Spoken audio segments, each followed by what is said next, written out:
Harkafuni akkam jirtan daawwattoota OMN oduu kanaatiin isinitti himaa Muhammad Siraaji. Boordiin filannoo biyyaalessaa guyyaa filannoo bara 2012 ifa taasise. Boordiin kun guyyaa filannootii fi hojiilee ijoo filannoo bara 2012 ifa kan taasise waltajjii marii magaalaa Finfinneetti bakka bu'oota dhaabbilee siyaasaa, bakka bu'oota miidiyaa fi qaamolee garaagaraa waliin ta'e irratti. Akkaataa karoora boordii kanaatiin guyyaan filannoo hagayya 10 ta'uun ibsamee jira. Sagantaa beherraa ka'uun gaaffiiwwan garaagaraa boordii kanaaf kan ka'an yommuu ta'u, guyyaan qaadhimamtoota galmeessuu gabaabbatee filannoo ganna keessa taasisuun sirrii miti. Guyyaan duula dammaqsuu jedhamee lafa kaayame ifaa miti kanneen ja'anfaa dhiyaatanii jiranii Abdusalaam Hassan kan gabaase.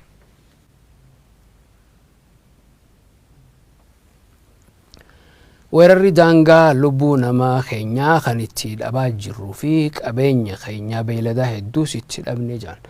Jiraattonni aanaa Boosat bulchaan aanaa kanaa Caalchisaa Magarsaa mootummoonni naannolee lamaanii wal dhibdee daangaa kanaaf fala kaa'uuf turanii jiran.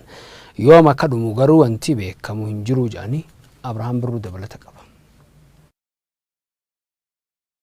Lafti Oromiyaa kan karaa daangaa mootummaa naannoo Amaaraan weeraramaa jirtu takka gama godina Shawaa Bahaa aanaa Boosatiin. Amma kanan argamu godina Shawaa Bahaa aanaa Boosatii gandi keessatti argamnu immoo ganda Borcataa jedhama. Keessummaan naannoo kana na daawwachiisaa jiru Rooba Qaasaru jedhama. Jiraata naannoo kanaati. Roobaani sagaleedhaan malee suura yookiin viidiyoon isaa akka mul'atu hin barbaanne, garuu weerara daangaa naannoo kanatti taasifamaa jiru keessumaa aanaan Minjaar Shankooraa kan godina Shawaa Kaabaa naannoo Amaaraa weerara lafaa gaggeessaa jiru ilaalchisee yaada wal jijjiiruuf jirra. Gandi Borcataa kun teessumti lafa isaa inni gaara jalaa kun Eddoo jedhama. Qubsuma horsiisee bulaa warra gamuuti. Inni gaara gubbaadhaa dudda daalacha jedhama achirraa qabee hanga magaalaa Walancititti ol ba'u. Duraan kan Oromoo jala ture amma jarri qubatee mana irratti ijaarate. Sochii kanas gaafa uummanni Oromoo fi uummanni Amaaraa walitti dhukkaasu raayyaan ittisa biyyaa jidduu galee dhaabaa gaafa waraanni dhaabbate uf dura ussisaa uummata Oromoo dura ussisaa jara qubsiisaa dhufee amma bara lamaan booda lafti amma mul'atu kun duraan qonna ture kan Oromoo ture. Oromoon irraa as kaatee qotachuullee hin dandeenye goda kana jalatti deebitee dhagaa kanarratti gaara gubbaa ture irraa dhiibamee achi as bahee dhagaa kanarratti bay'ama. Manni gadhiisee lafti raasa mul'attu kun inni gubbaa Eddoo jedhama, inni jalaa immoo Gaardaa jedhama. Weerarri daangaa kun lubbuu nama keenyaa kan itti dhabaa jirruu fi qabeenya beeyladaa hedduus gaaga'ee jedhu jiraattonni aanaa Booset. Bakki namni itti waraaname amma dhiyooma sana jechuun amma torbee lamaan darbe keessa horii 28 asii fuudhan. Horiin suniin fuudhamee asii uummanni akka ganda afuritti jechuudha. Dirmatee isaanii asii seenetaniin bakka uummata kana dhoofnetiin horii keenya yoo dandeenye deeffannaa yoo dadhabne immoo lubbuun keenya illee haa dhumu jedhanii horii achi hanga horii 16 hin deebisanii horii 9 achitti nurraa hafee haga ammaatitti. Daangaan isaanii eessa?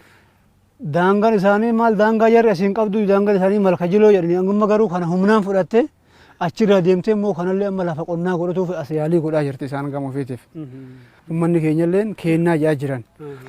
Mootummaan naannoo Oromiyaa yeroo garaagaraatti dubbii kana callisee ilaalaa akka jiru dubbatanii jiru. Mootummaan naannoo sila daangaan akka hin dhiibamne jechuu qaba. Waan akkasiin agarre. Mootummaa kana keessa immoo kan daangeffamee guutummaadhaan kan fudhatame. Mootummaa kana jalatti baay'ee raayyaan ittisa biyyaa dirmatee ni dhufa. Gaafa dhufee waraana hedduu seenee alaabaa baasee dhaabu waraanni ni dhaabbata.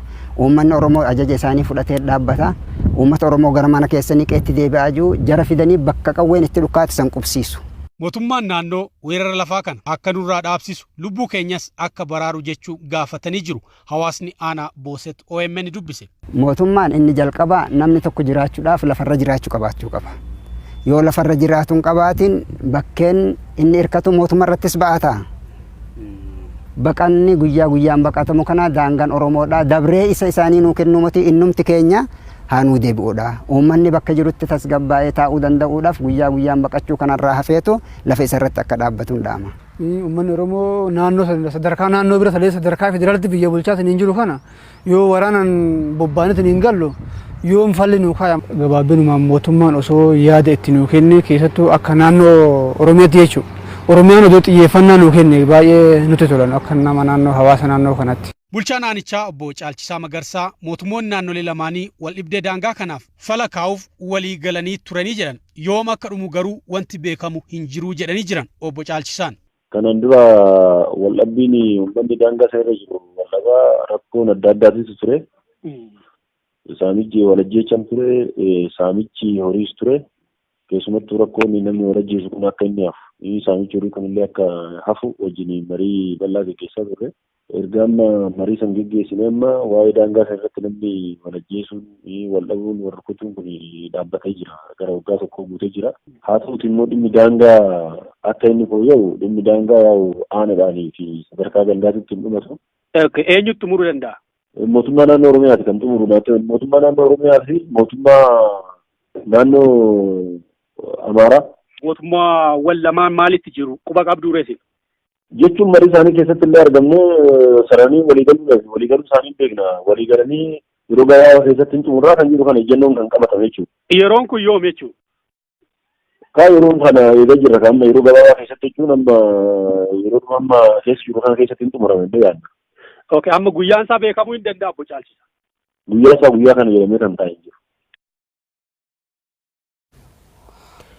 Godina Wallaggaa Lixaatti bosonni Jorgoo Waatoo dhaabbata bosonaa fi bineensota bosonaa Oromiyaatiin manca'aa jira jedhan jiraattonni.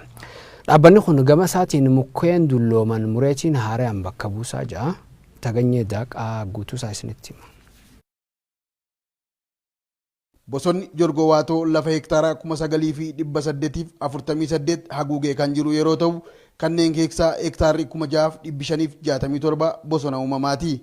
Bosona dhaabbanni bosonaa fi bineensa bosonaa Oromiyaa 43 adda baasee jiru keessaa isa tokkodha. Kanarraa ka'uun dhaabbanni kun yeroo ammaa muree gurguraa jiru irraa hawaasni aanaanoolee kaabbaa fayyadamoon taane jechuun komatu.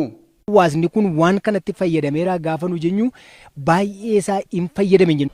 Akkam beekutti yoo ta'e yoo fayyadamaa jira jedhanii na sobsiisuu danda'u akkam beekutti namni fayyadamaa jiru. Misooma adda addaa gochuu qaba.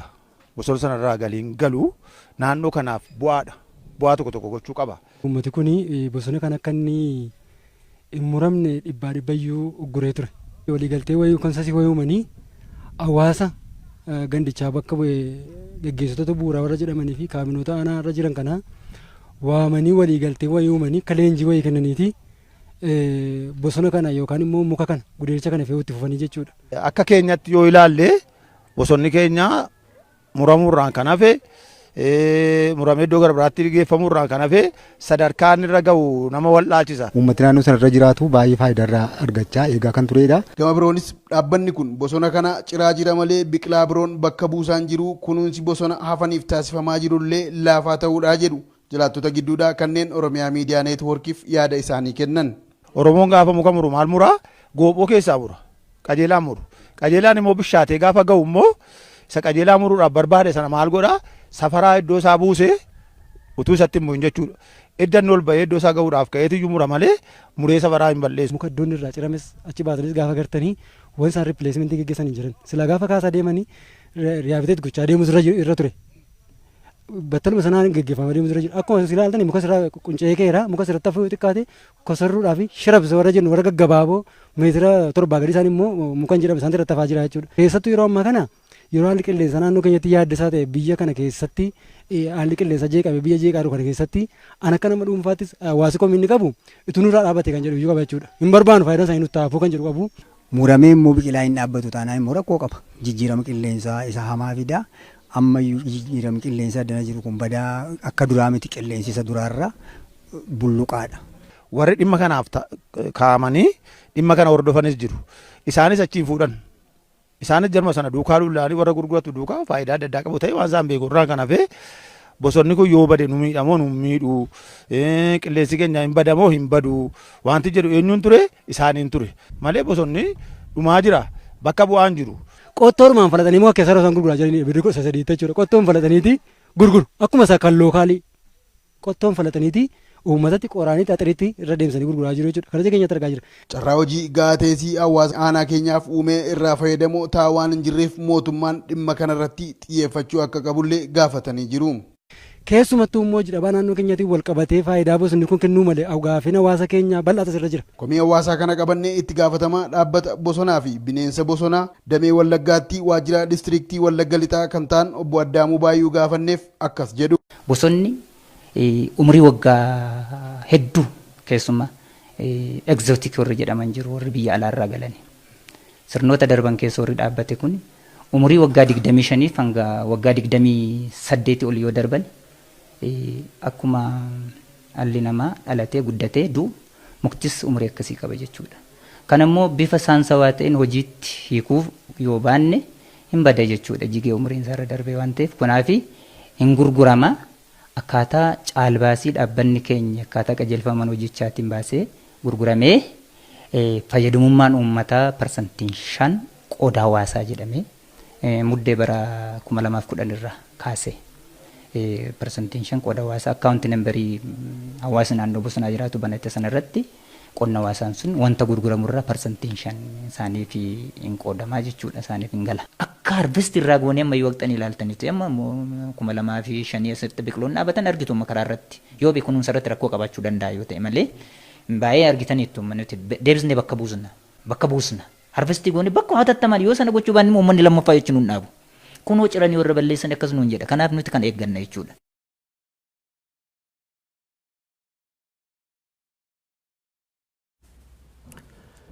Dararaan barattoota Oromoo irratti yuunivarsiitii keessatti raawwatamuu dhaabbachuu qabaa jiran jiraattonni godina Shawaa Bahaa Aanaa Luumee mootummaan barattoota barnoota isaanii gargar kutanii furmaata waaraa akka haus gaafatanii jiran. Shamsiyaanash. Waa'ee barattoota yuunivarsiitii Oromoo gubaan isaanii hagammaatti ululaa laphee nuti ta'e keessa jira. Inni guddaan hawaasni keenya uummata saba biraatiif ta'aa jira waan ta'eef manni barumsaas yuunivarsiitiis ta'e haga elementariitti nama saba biraatu horatee barsiisaa jira waan ta'eef barattoonni teenya naannoo biraatii biyya keenyatti deebi'anii haadha fi isaanii bira ta'anii oduu asitti nu baratanii gaariidha yaada jedhu qabna jechaas turre garuu nama nu dhaga'uu dhabne. Osoo dhala isaa ta'e osoo obboleecha isaa ta'e osoo obboleettii isaa ta'e namni biyya kana bulchu nama waan ta'eef dhala of jalaa qaba yaadu qaba haadha hiyyeessatti bo'atu jiraarra haati hiyyeessa qoraan baattetti ilmi koo boru nama naa taa'ee ana jiraachisuu danda'a jettetti yuunivarsiitii ergaa turte. Hoommoo reefi ishii dhagalu haga itti dhagahamu. Mootummaanis waan kana shakkiin qabu. Kanaaf xiyyeeffannoo itti kennee waan achi keessatti uumamu san soolishinii itti kennu qabaata dursee.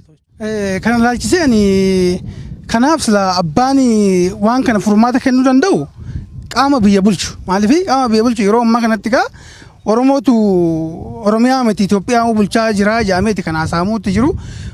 Garuu wanni laalloo jiraate inni maayyoo akka laalaa jirtu kan duriitirra ilmaa hammaataa ta'e rakkoon Oromoodhaa jechuudha kan barataa tokko walii galaa iyyuu.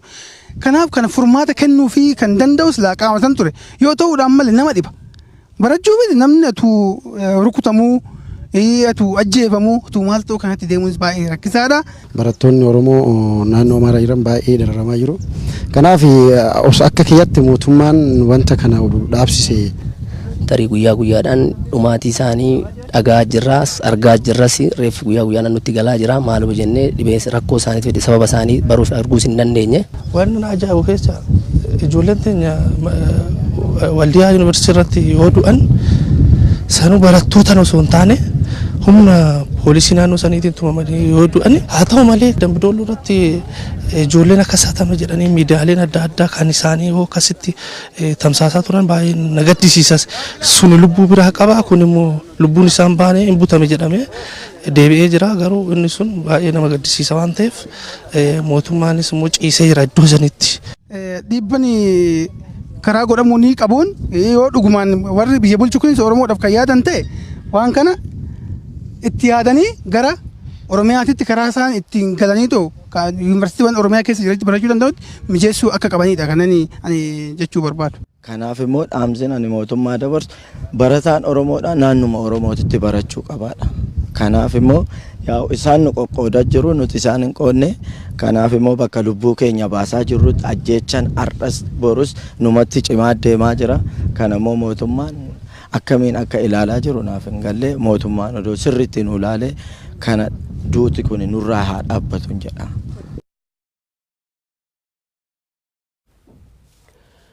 OMN ijaaf gurra uummataati kan daawwachuu jirtan magaalaa gudditti Oromiyaa Finfinneerra oduu biyyaa laqqabna.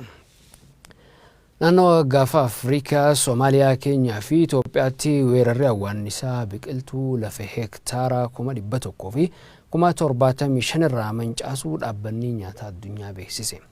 Weerarri awwaannisaa naannoo kanatti mudatee Yuugaandaa fi Suudaanis sodaa keessa galchuutu himama. Gabaasa maddeen garagaraa guyyoo waariyootu isinitti hima.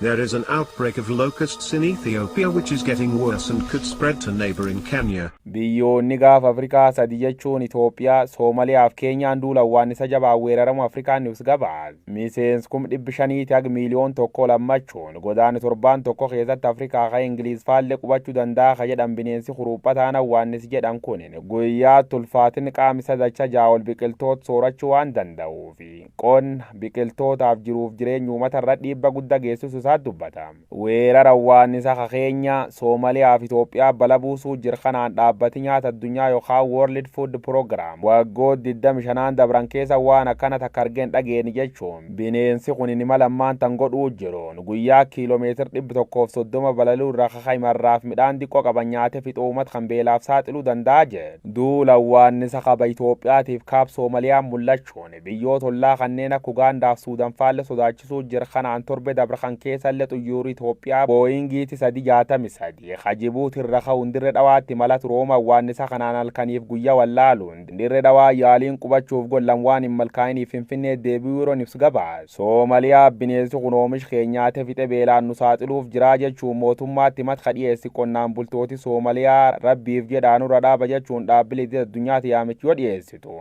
Bineensi kun Itoophiyaaf Soomaaliyaa qof keessan lafa heektar 175 jechuun bal'inni magaal Finfinnee hammaan tana dacha sadii qulqulleessuun uummata balaaf saaxiluu dhaabbati nyaata addunyaa yookaan FAO irra gabaye. Kaab Keenyaa Mandheeraaf Marsabeet baay'immoo waajjiraaf gaarissa weeraruun qonnaaf horsiifate bultoota ka sodaachisi bineensi kunin ministeera qonni biyyattii illee qoosa fuul miidiyaa hawaasaatti saaxiluun namoota hedduun itti bashannana turan. Bineensi kan to'achuuf duub Soomaaliyaa gareen Alshabaab uummata waliin taate dhukaas qawweetiyyoo fayyadamtu. Keenyaan xuyyuur qorsibiif sadi bobbaasuun iddoo baay'eetti immoo uummata Itoophiyaa harkaaf dibbeetti dhaanuun fiisuun rasaa saana dhuuf dhoqdhoqqee faana dhuun ofirra dabarsuu jiran.